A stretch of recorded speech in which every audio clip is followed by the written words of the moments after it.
श्रीराम दर्शनाचित्त बहुत झाले उत्कंठित आज्ञेत वालो येथे काही मत चालेना.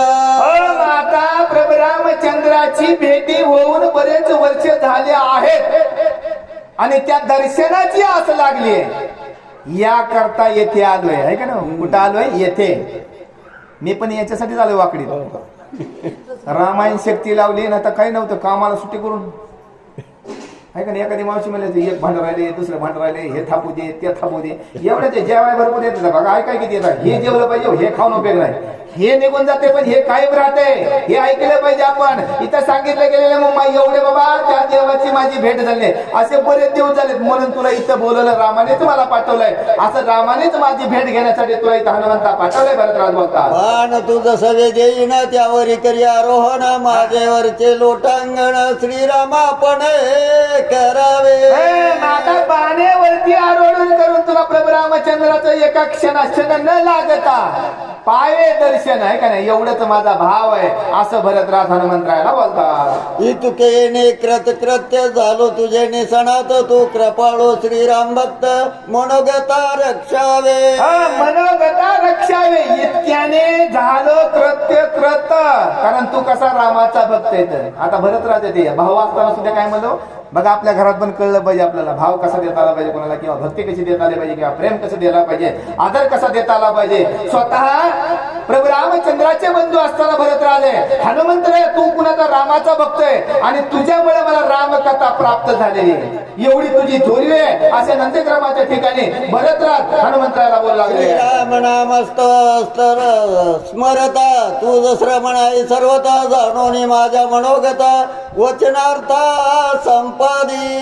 वचनार्थ संपादी कारण तुझ्या अखंड मुखामध्ये नामचिंतन आहे त्याच्यामुळे तो थकवा नाही. आपल्यासारखं दमत नाही हनुमंतराय दमला का मध्येच बसला असता मुक्काम केला जाऊ दे मला असं उद्या जाऊ औषधी घेऊन काय रोजच मालकाचं काम चाललंय.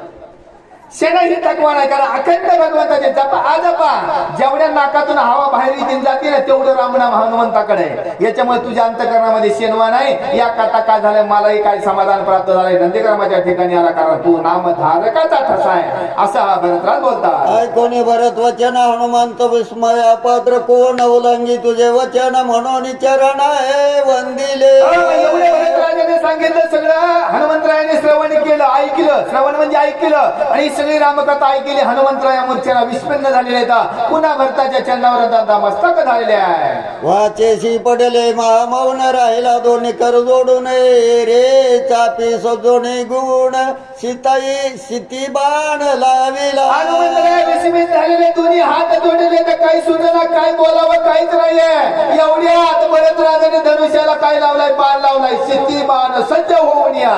इकडे हे मौन आहे आणि कार्य करण्यासाठी कारण वचन दिलं होतं किंवा शब्द दिला होता. एका क्षणाच्या आत प्रभू रामचंद्राकडे पाठवून धनुष्याला बाण लावून भरतराज सज्ज आहे. भरत प्रेम अद्भुत प्रेमे बांधिला कपिनाथ सर्वता काही नचले माते बैसे पर्वत बाणागरी. आता हा भरतराज कसा भक्तीमध्ये गोवन घेतलाय कपिराजालाही गोवन घेतलाय काहीच कळलं हनुमंतरायाला. कारण वचनामध्ये देवाने बी आपल्याला देव झाला कसा गेलाय देव. आपण जर देवाकडे नामचिंतन केलं तर आपल्याला देव बोलायला राहत नाही.